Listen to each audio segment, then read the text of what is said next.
Imagine a press conference that promises the end of a war, yet feels like a surrender agreement. That is the mood around a new 20-point Gaza ceasefire plan announced by Donald Trump, with Israel's prime minister standing beside him and name drops of support from Qatar, Egypt, Jordan, Pakistan, Saudi Arabia, the UAE, and Turkey. The pitch is simple. Accept the plan and the shooting stops. Reject it and Israel acts with full American backing. In this video, I translate the 20 points into plain English, then explain why supporters call it peace and why critics call it capitulation dressed up as peace. Point 1 sets the frame.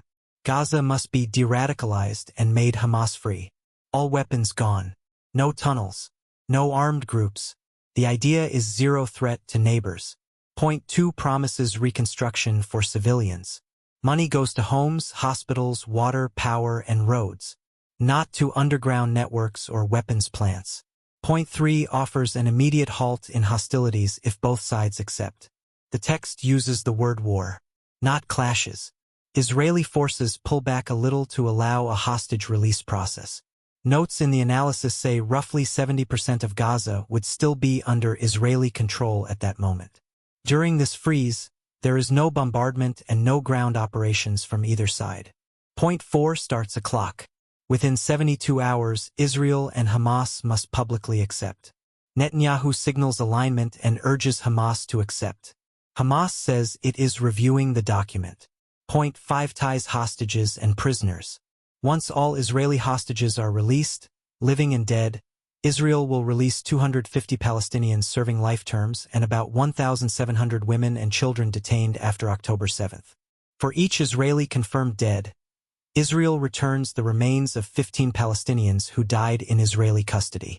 Supporters call this a humanitarian trade that unlocks a ceasefire. Point 6 is the hot button. After hostages come home, Hamas members who pledge peaceful coexistence and renounce arms can stay under an amnesty. Those who refuse can leave Gaza with safe passage. Backers call this demobilization.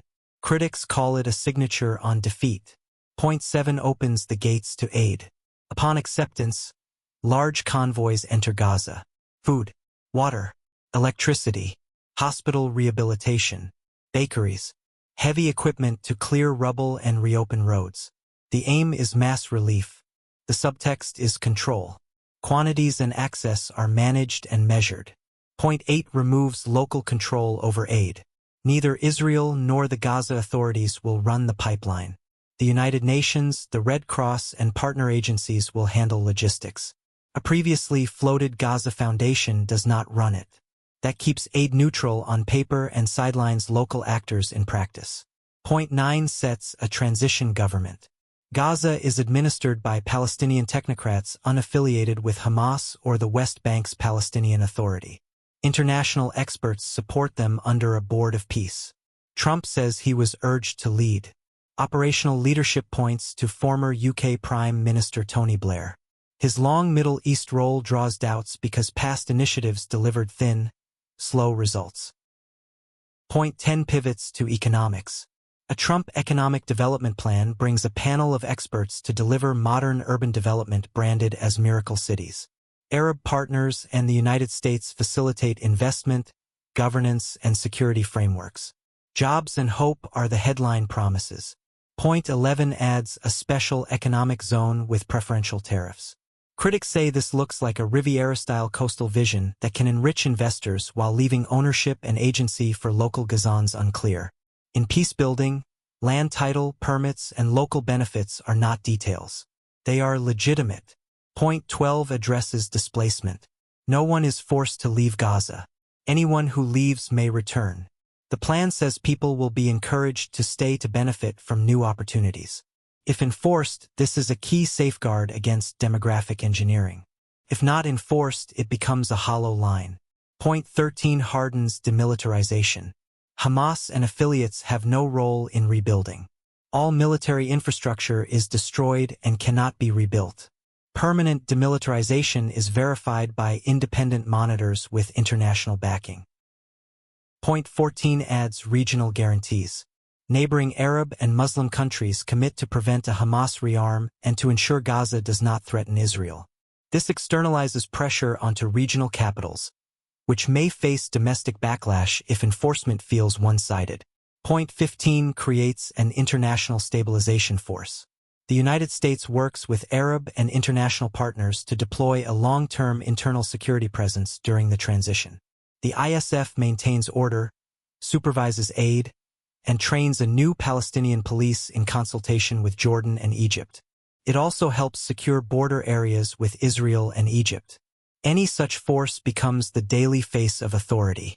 Point 16 headlines a pledge. Israel will not permanently occupy or annex Gaza. Control shifts from IDF to the ISF in steps tied to demilitarization milestones and timelines. At the same time, Israeli forces may remain along the border belts for a prolonged period for security. Supporters say this prevents a vacuum. Critics see a permanent buffer under a temporary label. Point 17 sets the fallback. If Hamas rejects or delays beyond 72 hours, Israel acts as it sees fit. Humanitarian aid to Gaza continues under ISF management. Acceptance unlocks a ceasefire. Rejection restores military freedom of action with explicit American cover. Point 18 launches an interfaith dialogue track between Muslims and Jews, Palestinians and Israelis, to build tolerance and peaceful coexistence. NGOs have tried this for years. Escalations have derailed it many times. It is still necessary if people are to share streets and schools. Point 19 sketches a pathway, not a guarantee, to Palestinian self-determination and possible statehood after reforms by the Palestinian Authority and broader de-radicalization benchmarks. The language recognizes Palestinian aspirations. It leaves timelines and triggers undefined.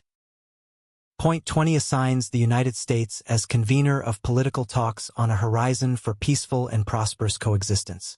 Many do not view Washington as neutral. Without trust, even a good table stays empty. Now, the problems. How will Gaza be governed? A vague transitional committee of technocrats is mentioned, supervised by Trump and Tony Blair, but no detail on how members are chosen or who makes daily decisions. Will the Palestinian Authority be involved? The plan says yes, after reforms, but Netanyahu openly rejects PA control in Gaza. There are no benchmarks or timelines for this transfer. How will the international force work? The ISF's role, countries, and rules of engagement are undefined. Would they act as an army, police, or observers? Could they even challenge Israeli troops? The text is silent. When will Israel withdraw? Withdrawal is tied to vague milestones with no schedule. Israel holds a permanent security perimeter until it alone decides Gaza is secure. That means indefinite control. Is statehood real? No. The plan treats Gaza as a separate entity. Palestinian self-determination is conditional on endless reforms, and even then is described as something Palestinians seek, not a right. And the bigger issue, Israel's history. In the Oslo Accords, it promised land transfers but expanded settlements, fragmented territory, and built checkpoints. After the 2005 Gaza disengagement, it imposed a crippling blockade. Ceasefires have often been followed by targeted killings, incursions, or new settlement approvals by Israel. Critics call this a pattern. Sign interim deals, build facts on the ground, and later declare them irreversible. Add to this the current war with tens of thousands killed in Gaza, entire neighborhoods flattened, and global human rights groups labeling it genocide. So while Trump's 20-point plan sells itself as peace, it reads as surrender. It promises aid, jobs, and investment, but trades them for total demilitarization, prolonged foreign control, and no clear path to sovereignty. It gives Israel flexibility, Palestinians conditions, and justice no space at all. The real test is simple. Do the bombs stop? Do families return to their homes? Do rights apply equally? Without that, this is not peace.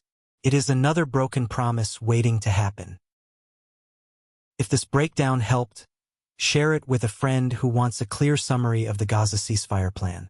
Comment with the points you think could work and the parts you think will fail. Subscribe for balanced explainers on ceasefires, reconstruction, humanitarian logistics, and the long road from truce to justice.